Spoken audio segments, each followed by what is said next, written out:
Hey everyone, this is Coach Graber. This video is about reframing your weaknesses so that you can accept all of who you are. So first, we're all human. We all have weaknesses as well as strengths, and those weaknesses are a natural part of who we are. It's okay to have those weaknesses as part of being human. But learning to accept your weaknesses is an important part of building your self-esteem and building that self-acceptance of yourself. It's natural to want to emphasize your strengths. So why is it important to be aware of your weaknesses? Well, first, it can help you be more accepting of the faults of others if you recognize that we all have faults and these weaknesses do not make us less valuable as people and they don't define who we are. Next, it can actually help you be more accepting of yourself when you recognize that your weaknesses are a part of yourself and making mistakes does not mean that you are a failure or less important.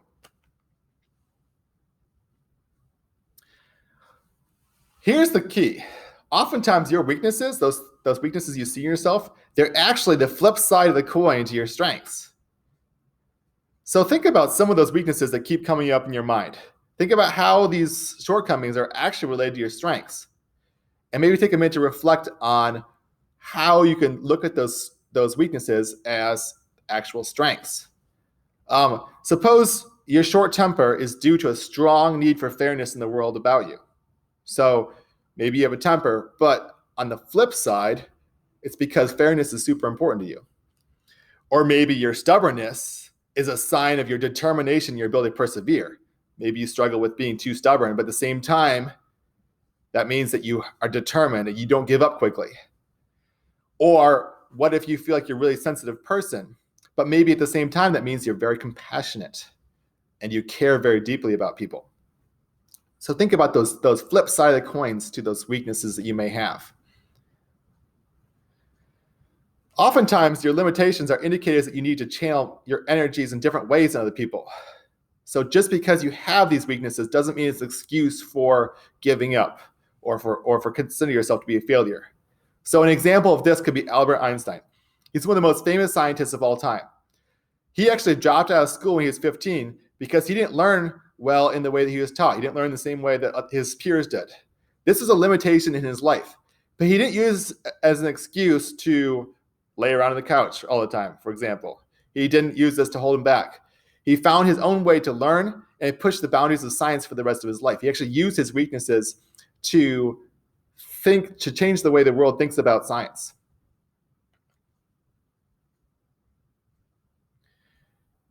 The inability to learn the standard way that most students learn was one of Albert Einstein's weaknesses, but it was also the strength at the same time. It allowed him to think outside the box and question the scientific theories prevalent at the time. So most people make one of two mistakes. Either they spend their lives beating themselves up because of their faults, wrestling with low self-esteem, or on the other side, they let their weaknesses limit who they could become and their future, giving up on themselves. They just say, okay, I can't do anything about this because, I'm not no good at math or science or, pick your subject. Becoming a healthy individual means avoiding both. You accept yourself, you accept your limitations, but at the same time, you challenge yourself to become a better person. No, maybe you don't learn math the same way as your peers do, or science the same way as your peers do, or English, whatever. Pick your field.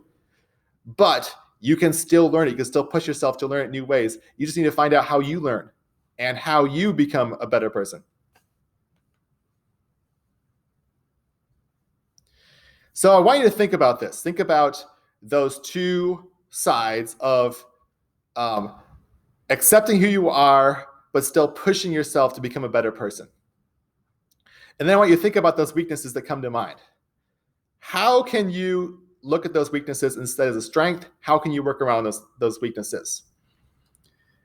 We're going to do an activity where we think about your weaknesses and then think about the strength on the other side. What's the flip side of those weaknesses?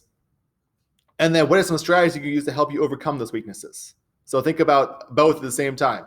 So an example could be having a short temper. A strength could be that you're passionate about fairness in the world and want to see more equality. So maybe you struggle with a temper, but it's because your fairness is so important to you and you can't let go of things being fair. And a strategy you could use is working on that deep breathing we've talked about when you feel yourself getting angry. Work on deep breathing to help you regulate your emotions. Another example could be a weakness, might be that you're sensitive and overly emotional. Well, the flip side to that could be your strength on the other side is that you're very compassionate, you care very deeply for the people who are in your life. Maybe a strategy you could use to help yourself is to use positive affirmations, like we've talked about, to be kind to yourself when you're working through struggling with that low self-esteem. So think about yourself. Think about your own weaknesses. Think about the flip side, the strengths, and then think about strategies to help you work through those weaknesses and become better at those skills. I hope this helps. If you have any questions, as always, please let me know. I'm always happy to help and answer questions. Have a great day, and I'll talk to you soon.